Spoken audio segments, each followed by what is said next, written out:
आज गेहूं, धान, जंगली जानवर और सांड और भैंसे हमारे काले। सरकार कहती है गो आश्रय स्थल खोल करके उन छुट्टा पशुओं को जो चारा खा करके हमारे और आपके खेतों को खाते थे, सबके बात नहीं।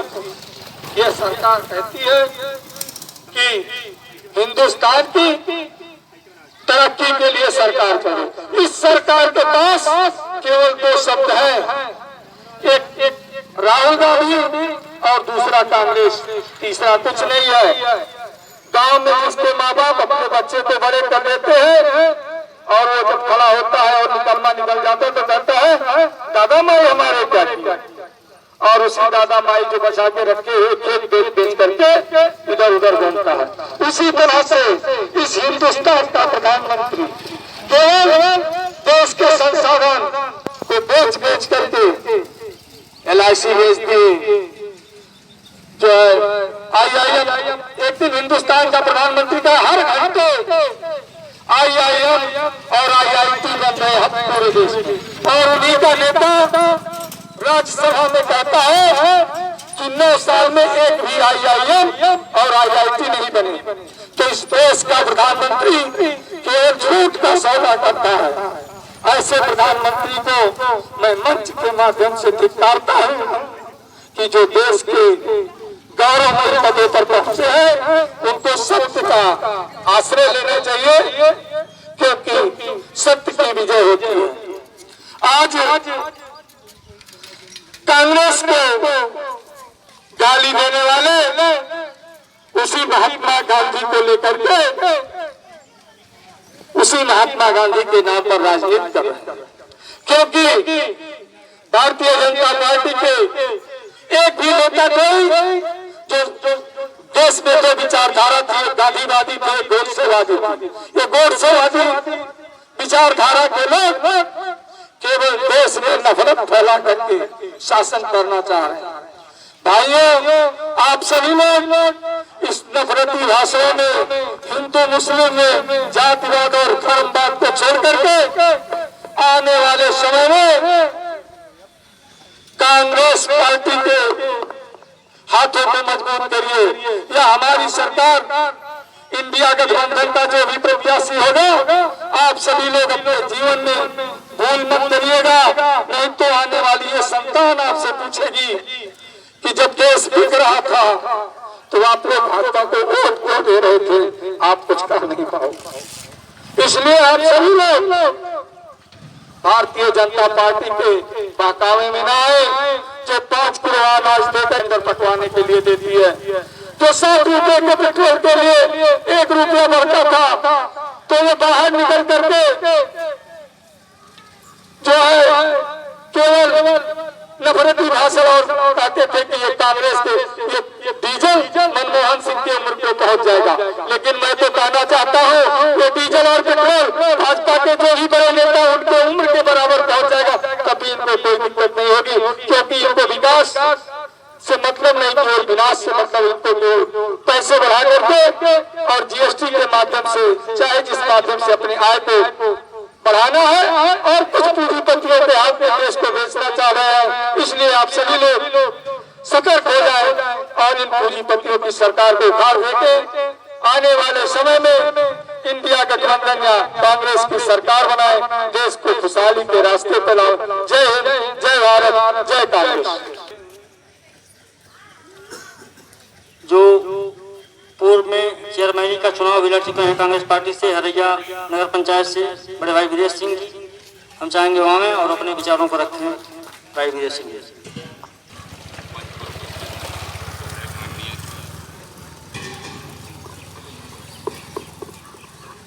मंच पर उपस्थित पूर्व विधायक माननीय अंबिका सिंह जी, हमारे कांग्रेस पार्टी के सम्मानित जिला अध्यक्ष भाई ज्ञानेंद्र पांडे जी, प्रवक्ता रफीक खान जी, सुरेंद्र मिश्रा जी, बाबू राम भैया जी और नर्मदेश्वर शुक्ला जी, आप सभी का मैं स्वागत करता हूं। रविंद्र सिंह राजन जी जो कि इस तरह का एक अच्छा कार्यक्रम कर रहे हैं, उनको बहुत बहुत धन्यवाद। यहाँ उपस्थित सभी जो भी लोग पधारे हैं उन सबका बहुत बहुत धन्यवाद, आभार। मैं ज़्यादा नहीं बोलना चाहूँगा क्योंकि समय कम है और सभी को बोलना है। बस इतना कहना चाहूँगा कि आप लोग 2024 में ये तय कर लीजिए कि हम लोग को जो ये फांसीवादी विचारधारा की जो राजनीति बढ़ रही है, इसका मुंह तोड़ जवाब देना है। हमको ये तय करना है कि हिंदू मुस्लिम से ऊपर उठ के हमको कुछ एक नया कदम उठाना है, जिससे इस देश को हम लोग एक नई दिशा दे सके। जो आज स्थिति बनी हुई है, अभी हमने कहीं सुना है कि गणपति का भंडारा चल रहा था, वहाँ एक अल्पसंख्यक वर्ग का बच्चा प्रसाद खा लिया था, जिस पर लोगों ने उसको बहुत मारा पीटा। तो ये कहाँ जा रहा है देश, और ऐसी विचारधारा कहाँ से आ रही है? हम लोग को तो ये पढ़ाया गया था कि हिंदू मुस्लिम सिख ईसाई आपस में सब भाई भाई। हम लोग भी जो है मुहर्रम के जुलूस में शामिल होते थे, हम लोग भी ईद मिलने जाते थे, सेवई और वहाँ जो भी व्यवस्था होती थी वो ग्रहण करते थे। आप लोग भी हमारे होली दिवाली में सम्मिलित होते थे। तो ये सोच कहाँ से पनप रही है, और ये अचानक 10 साल में कैसे आ गई? ये 10 साल में इसलिए आ गई कि इनके पास और कुछ बचा नहीं। इनके पास हिंदू मुस्लिम मंदिर मस्जिद के अलावा और कुछ भी नहीं बचा है, क्योंकि ना तो ये देश को रोजगार दे सकते हैं, ना ये देश को महंगाई से बचा सकते हैं, ना ये देश का विकास कर सकते हैं। ये देश की सीमाओं को सुरक्षित नहीं कर रहे हैं। अभी आपने देखा होगा, हाल ही में हमारे 5 अफसर शहीद हो गए जिनको बुलेट प्रूफ जैकेट नहीं मिली थी। तो जवानों को देने के लिए बुलेट प्रूफ जैकेट आपके पास पैसा नहीं है, और सुभाष चंद्रा जी का 6900 करोड़ रुपया आप माफ कर सकते हैं क्योंकि वो जी न्यूज चलाते हैं। उनका कर्जा आप माफ कर देंगे, वो सरकार भरेगी, और जवानों को बुलेट प्रूफ जैकेट आप नहीं दे पाएंगे क्योंकि बजट नहीं है। जब 300 रुपए का सिलेंडर था कांग्रेस की सरकार में, तब मोदी जी ने वादा किया था कि आप हमको 50 दिन का समय दीजिए, हम आपको 100 रुपए में सिलेंडर मुहैया कराएंगे। लेकिन उसके आगे ये नहीं बताया था कि 1000 जो है वो अदृश्य रूप में रहेगा। सिर्फ 100 बताया था, 1100 नहीं बताया था। तो ना तो ये महंगाई रोक पा रहे हैं, ना ये भ्रष्टाचार रोक पा रहे हैं, ना ये कानून का राज स्थापित कर पा रहे हैं।